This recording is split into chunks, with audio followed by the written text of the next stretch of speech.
Mom has passed away. Please transfer $30,000 for the funeral expenses. What? No way. I was confused. Because standing right next to me was my supposedly deceased mother-in-law. Moreover, he abruptly hung up. Then, my mother-in-law casually suggested a surprising idea. I have a good plan. Ignoring my confusion, she started to lay out a certain plan. Let's go confront him. Encouraged by her words, I took action to confront my husband. My name is Emily. I married my husband, Mike, who is 5 years younger, when I was 32. Mike, who was a bit clueless but lovable, was what you'd call a lovable character. Emily, please. Whenever he smiled and asked, I couldn't refuse anything he requested. Though his slightly careless nature was a flaw, his presence always brightened the atmosphere and made him a mood-maker.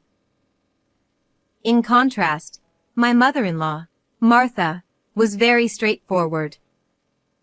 We didn't live together, but she had a slightly intimidating aura. Apparently, my husband had always been uncomfortable around his mother. You don't have to force yourself to get along with her. He even told me that. Even so, I am your wife here. I couldn't just follow Mike's words, and I was full of anxiety about how to get along with her. Mike has always lived with us, so he can't do many things. He might cause you trouble, Emily. This is what my mother-in-law said when she suddenly called me after the wedding. At that time, Mike was out with friends, so I was alone. Not knowing how to respond, I just said, "No, it's not like that," and fell silent. I know it's my fault for not raising him better. So, please consult me if anything happens. I was happy to hear such kind words from my mother-in-law, who seemed so different from her appearance and aura. I didn't mention this phone call to Mike, thinking it wasn't necessary. For a while after the wedding, we lived peaceful days, but as time went by, my husband's carelessness began to stand out more and more. This is what his mother was talking about. Every time I saw his actions, I thought so. He often left his clothes and socks lying around and didn't clean up his dishes after eating. Put this in the washing machine and this in the sink. I repeatedly told Mike every day. Oh, sorry. But can't the person who notices do it? Please, Emily. I wasn't sure if he was ignoring it or what, but it didn't seem to sink in at all. If I don't notice, the house will be a mess. Is that okay? You're responsible, Emily, so it's fine. Right? His innocent smile made me feel it was useless to say anything more, and I couldn't insist any further. Moreover, this was still considered rather cute. My husband was often late and frequently broke promises. For Mike's birthday, why don't I cook a feast and celebrate at home? Sounds great. I love your cooking, Emily, so I'm looking forward to it. On the day, I prepared his gift, made a luxurious meal, and eagerly awaited his return. However, despite it being his usual time to come home, there was no sound of the front door opening. This is strange. He said he'd be back early. I decided to call Mike. No matter how many times I called, he didn't answer, and eventually, it went to voicemail. What happened? Mike didn't contact me even once, and he came home early the next morning. Emily, I'm sorry. I didn't call and it's so late. Sensing my displeasure, he apologized as soon as he saw me. I was worried. I thought something might have happened. I was so anxious. I'm sorry. There was a problem at work, and I had to stay up all night. It was so busy I couldn't check my phone. If that's the case, I understand. Though I understood, I was still bothered by the fact that he couldn't even send a quick message. From now on, please at least send a text if you're going to be late. Got it? We agreed on that, but although he started messaging, his late returns became more frequent. Then, one day, I checked our joint savings account and noticed money was frequently being withdrawn. We had started saving together after getting married, and since I had a better income, I was the one who usually deposited more. Meanwhile, Mike's contributions were inconsistent, highlighting his carelessness once again. Hey, did you withdraw money from our savings? Well, Mike seemed to realize he was caught and avoided my gaze. When I pressed him, he admitted, actually, he needed money for a paid skill development course at work. Don't you think it's unfair to use it without asking? You should have discussed it with me. When I spoke sternly, Mike looked downcast.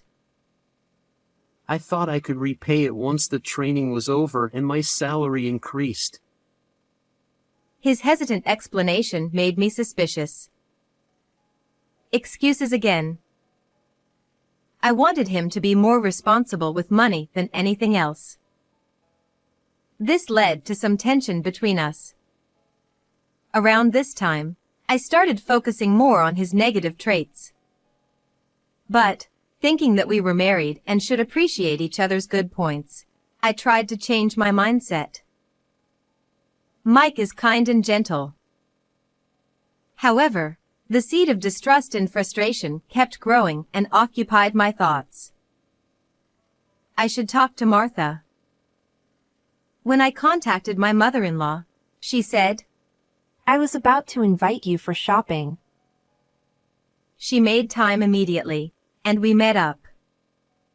Since Mike was working that day, I didn't mention my outing with her.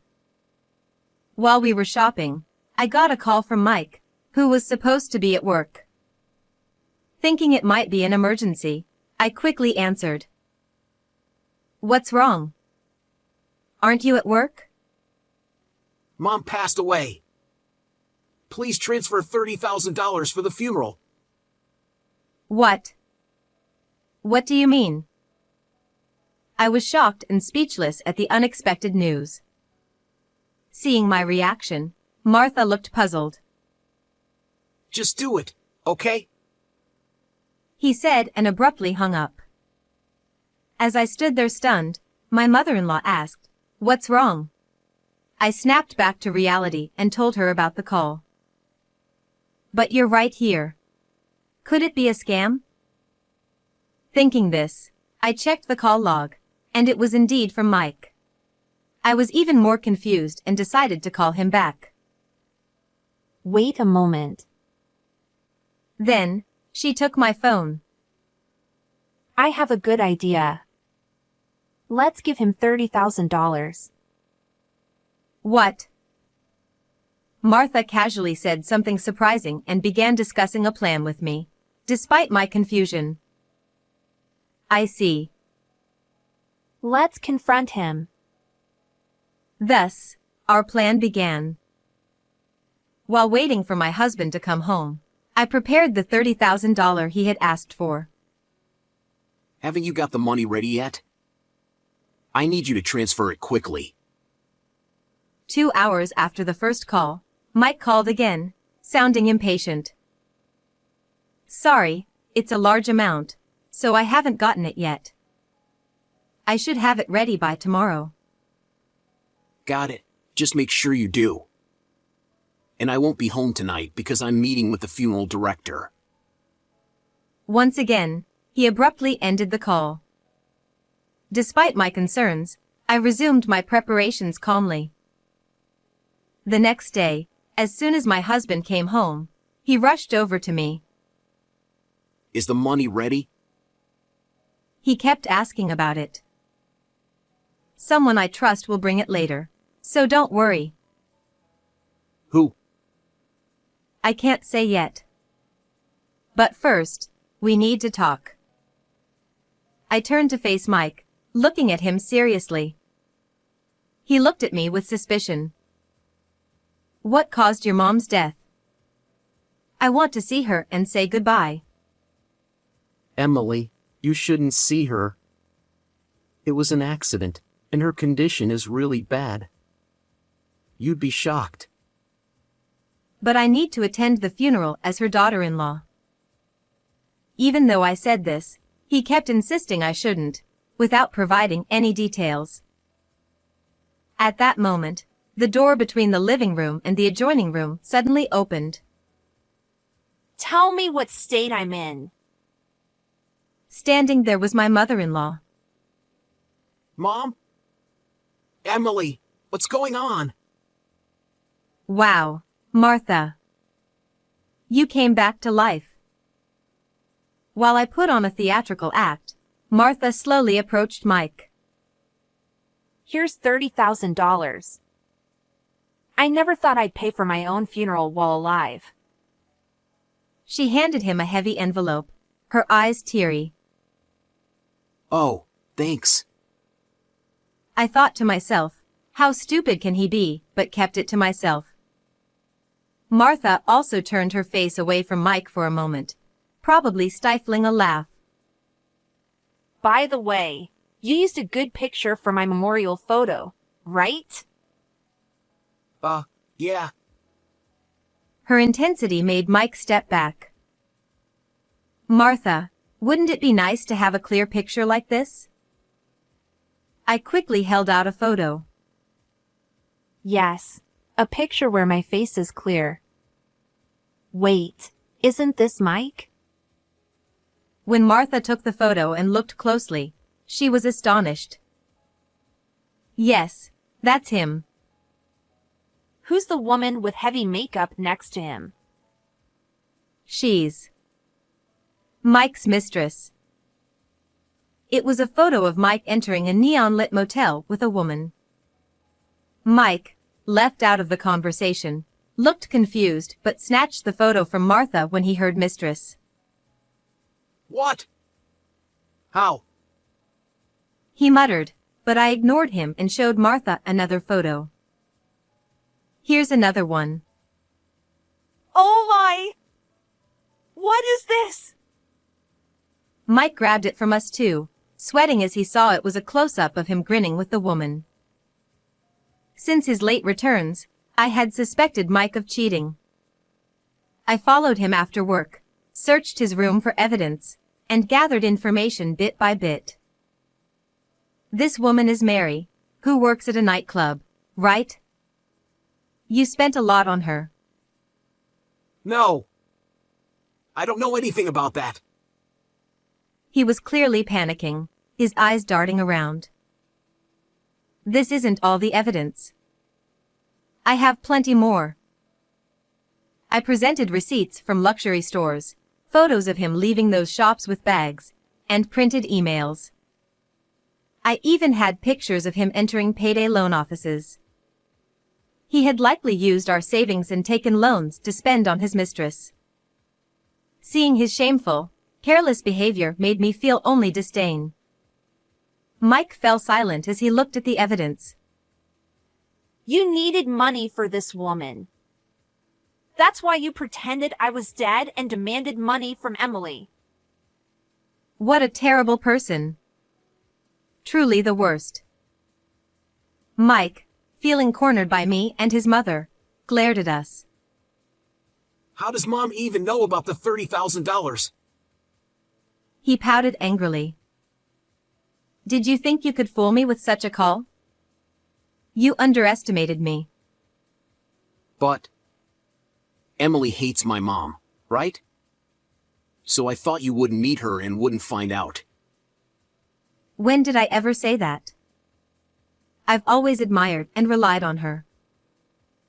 Mike must have assumed I shared his feelings about his mother. Not that I was complimenting him, but this was so typical of him. By the way, when you called, I was out shopping with her. So, you and Mom pretended to be fooled and set me up? He tried to defend himself but muttered, "That's so mean." He probably thought it was a whisper, but we heard it clearly. Ignoring his comment, Martha smiled at him. Oh, don't say such nasty things. It was my idea to teach you a lesson. No way. I had also talked to Martha about Mike's affair that day. When he called, she saw the evidence I had shown her and deduced. This call is related to his affair. After thinking for a bit, she came up with, "I have a good idea." So, she planned, and I executed, the ultimate team effort to bring him down. "So, will you divorce me?" I handed him the divorce papers with my signature. What? "And I'll be asking for alimony." He looked down, then suddenly raised his head. Okay. I'll use this $30,000 for alimony. Then I'll marry Mary. He declared triumphantly. That money wasn't yours to begin with. He reluctantly handed me the envelope from his mother. I still prefer a young, cute girl. You're just a walking wallet. Nothing else good about you. His rude words made me furious, but I smiled like Martha. You can have that money as a property settlement. Really? Cool. He hugged the envelope tightly. But alimony is separate. I expect your sincerity. Yeah. Sure. He seemed deflated by my unexpected response. I'll pay up. Mary will help, so I'll get it together soon.